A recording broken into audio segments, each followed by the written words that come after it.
Hari ni aku nak share dengan korang semua recap episod keempat dan kelima siri Ultraman Regulus. Kepada sesiapa yang masih lagi belum menonton siri Ultraman Regulus ni, korang boleh tonton kat channel YouTube Ultraman Official by Suburaya. Jadi tanpa membuang masa, jom dengar apa yang aku nak cerita balik pasal apa yang dah jadi dalam episod keempat dan episod kelima siri Ultraman Regulus. Episod keempat ni dimulakan dengan menunjukkan babak di mana Regulus tengah sparring dengan dua kawan dia, iaitu Albio dan juga Farud. Dan bila instruktur Foros tengok Regulus lawan dengan Farud dan juga Albio ni, si Foros ni cakap yang Regulus ni akan jadi orang luar yang pertama yang boleh menguasai seni bela diri Cosmo Beast Style. Dan lepas tu Regulus pergi berjumpalah dengan tok guru kedua dia, iaitu Tuban. Dan Tuban cakap kat Regulus yang dia dah tak ada apa dah nak ajar kepada Regulus. Jadi sebagai hadiah perpisahan, si Tuban ni pun dia tunjukkan satu teknik serangan istimewa dia yang bernama Shadowless Flaming Red Dragon Kick, ataupun kalau kita terjemah dalam bahasa Melayu, nama dia ialah tendangan naga merah menyala tanpa bayang. Kau panjang betul. Tak lama lepas tu, planet D60 sekali lagi telah diserang oleh angkatan tentera puak alien magma. Jadi pahlawan-pahlawan Cosmo Beast ni pun semuanya dah ready untuk berlawan dengan angkatan tentera puak alien magma. Regulus dan Diaz pun nak pergi tolong, dan sebelum diorang sempat pergi, Master Aludin ni sempatlah berpesan kepada Regulus supaya jangan bertindak ikut hati dan perasaan dia. Dan si Regulus ni pun mengangguk tanda dia setujulah. Masa tengah berlawan tu, Laksamana Vulcan ni telah mengarahkan kapal perang puak alien magma ni supaya melepaskan tembakan, dan salah satu tembakan yang banyak-banyak tu terkena kepada speaker. Bila Regulus tengok benda tu, dia jadi makin bengang sebab kawan dia kena serang, dan akhirnya dia pun bertindak mengikut hati dan perasaan dia. Dan bila dia bertindak ikut emosi, semua serangan dia, tumbukan dia ke, tendangan dia ke, langsung tak dapat nak sentuh musuh dia, dan musuh dia pun ambil kesempatan pada masa tu. Kemudian Laksamana Vulcan ni pun datang ke tempat latihan pahlawan Cosmo Beast sebab dia nak cari Master Aludin, dan dia cuma bertemu dengan dua pahlawan Cosmo Beast ni, iaitu Farud dan juga Albio. Diaz pula rupa-rupanya senyap-senyap dia pergi berjumpa dengan Master Aludin, dan dia macam ada niat yang tak baik kat Master Aludin tu.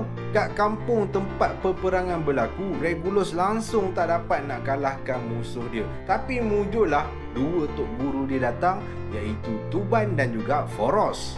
Foros dan juga Tuban berjaya mengalahkan dua askar terkuat puak alien magma ni menggunakan teknik serangan istimewa diorang. Kembali ke tempat latihan pahlawan Cosmo Beast, Farud dan juga Albio memang bukan tandingan Vulcan, sebab Vulcan ni dengan sangat mudah berjaya meracuni dua pahlawan Cosmo Beast tu dan menyebabkan Farud dan Albio terkorban. Regulus yang ada pada masa tu dan nampak Farud dan Albio terkorban menyebabkan dia cuba nak bertindak melulu untuk menyerang Vulcan, tapi mujurlah dua tok guru dia, iaitu Tuban dan Foros, sempat menghalang. Foros pun mengarahkan speaker supaya membawa Regulus ke tempat di mana Master Aludin berada. Bila speaker dan Regulus sampai ke tempat Master Aludin tu, tengok Master Aludin dah tak bernyawa.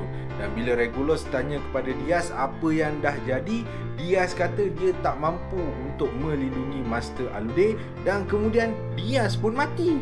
Pada masa tu juga, pertarungan di antara Vulcan dengan Foros dan juga Tuban ni masuk sampai ke tempat Master Aludin tu.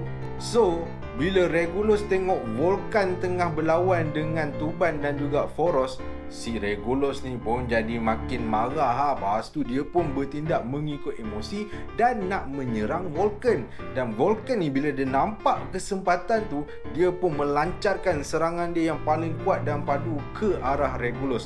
Tapi mujurlah pada masa tu Foros dan Tuban datang dan menghalang serangan tu. Tapi serangan tu menyebabkan Foros dan Tuban terkorban. Sebelum Tuban dan Foros mati, diorang dua ni sempat menyerahkan Cosmo Beast diorang kepada Regulus. Dua Cosmo Beast tu ialah Cosmo Beast White Tiger dan Cosmo Beast Red Dragon.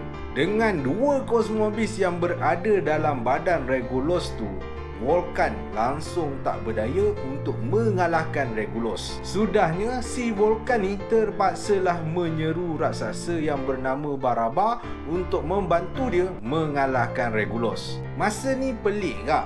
Vulcan yang kuat tu pun tak boleh nak sentuh Regulus langsung. Sekali tiba-tiba Baraba yang muncul tu boleh pula untuk sentuh si Regulus ni. Sekarang ni siapa yang kuat? Baraba ke Vulcan? Muncullah dua Cosmo Beast yang ada pada Albio dan Faruk yang dah mati tu datang kepada Regulus dan menyebabkan Regulus berjaya memusnahkan Baraba.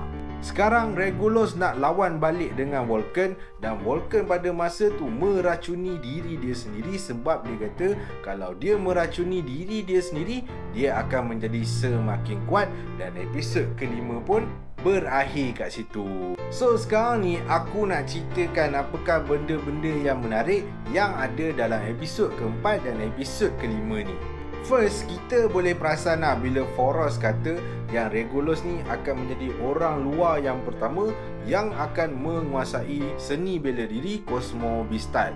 Diaz yang ada pada masa tu tiba-tiba dia terus jadi berubah. Dia seolah-olah macam cemburu dengan kehebatan Regulus dan boleh nampak yang dia memang tak puas hati dengan Regulus. Kedua, sekarang ni kita boleh dapat tahu macam mana Regulus ni dia ada Cosmo Beast Red Dragon dan juga Cosmo Beast White Tiger. Rupa-rupanya dia yang menjadi punca kepada kematian dua tok guru dia. Tapi muncullah dua Cosmo Beast tu nak bergabung dengan Regulus. Kalau aku jadi Cosmo Beast tu, aku tak nak bergabung dengan Regulus sebab Regulus jadi punca kematian tuan aku.